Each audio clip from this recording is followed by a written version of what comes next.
Hey guys, Tuesday, June 16th, and we are on day number 93 of the At Home Fitness with Coach A series. Today, we're hitting it legs and we're hitting it hard. Create a little bit of fear there. Alright, so what we're looking at here, strength for today is going to be some weighted lunges. 4 total rounds. We're going to lunge on the right leg for 30 seconds, 4 reps. Obviously, I want the weight to control the reps to some extent. Let's make it as heavy as we can, but still get quality reps. Looking for at least 10 in that 30 seconds. All right, so 30 seconds, right leg, 30 seconds, full rest. 30 seconds, left leg, 30 seconds, full rest, 4 rounds of that. So the reason why we're doing the right leg, then a rest, left leg, then a rest, is because I want to take the balance issue for the most part out of the equation and have you guys not have to worry about going right then left and then tipping side to side in the hips because of that. All right, let's try and get these number and weight as aggressively as we can. So let's take out some of the other variables there. So again, 4 rounds, 30 seconds, max lunges, weighted. Right leg, 30 seconds rest, 30 seconds left leg, 30 seconds rest. I want you guys to try and set a number with whatever leg's going first and then try and accomplish that number with whatever leg's going second. So it's up to you whether you want to go with the stronger or the weaker leg first or second. All right, for the workout, which bear with me, it's going to be demonstrated in a minute, but let's go through it. 8 minutes, 10 alternating pistol squats, which is going to be 5 each leg, 15 hollow rocks, and 10 jumping air squats to a 1 foot touch. Okay, so if you guys remember the burpees to a 1 foot touch, we're going to measure it from the fingertips, arms up in the air, and then try and hit that target. If it ends up just being height, that's fine. But we're looking for absorption of energy on the way down on the hips, and then utilizing that energy to go back up. So try and maintain fluidity through those 10 reps the best you guys can. Hang out. I'll demonstrate the lifts, and I will demonstrate the workout for you as well as modifications.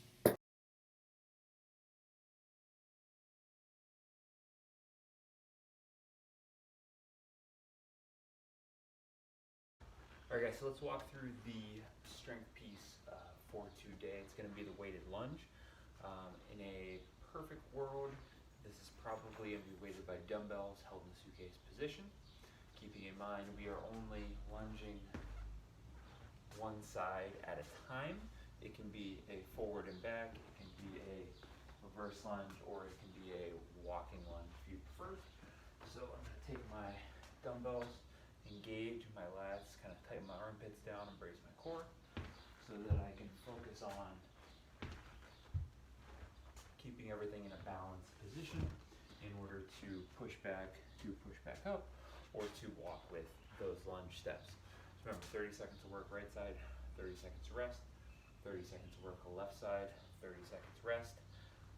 In my case, I'm going to pick the side that is the stronger.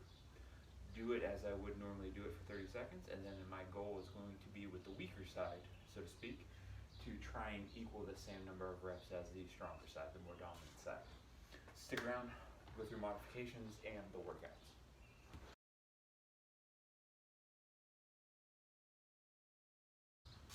Alright, so let's go through the workout. So 8-minute AMRAP. We're going to do 10 alternating pistols, 5 each side, 15 hollow rocks on the floor, and 10, this one might be a little tricky, might have to explain this bit, jumping air squats to a 1 foot target. Now, pistols, done before, it's going to be that single leg squat, opposite leg out in front. We're looking for a hip and knee alignment at the bottom there. Hollow rock. Remember, we are holding tension specifically with the upper abdomen. Notice as I rock back into the shoulder contact position, I'm not releasing the upper abdomen and flattening out. I'm maintaining tension, allowing my shoulder weight to pull me back, and then using my glutes and hamstrings to pull me back down into that forward position. Now, with the jumping air squat to touch, the pistol is going to be more of a narrow stance squat, if you will. What I'm looking for on the jumping air squat is that you are landing, absorbing the energy, absorbing your weight down into that squat, and then releasing and exploding that energy back up into something that's about a foot from the fingertips.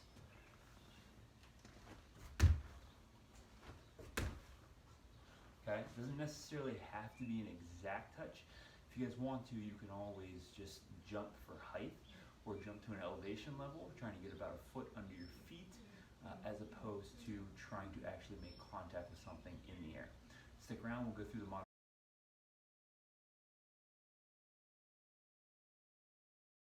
Stay tuned for movement modifications.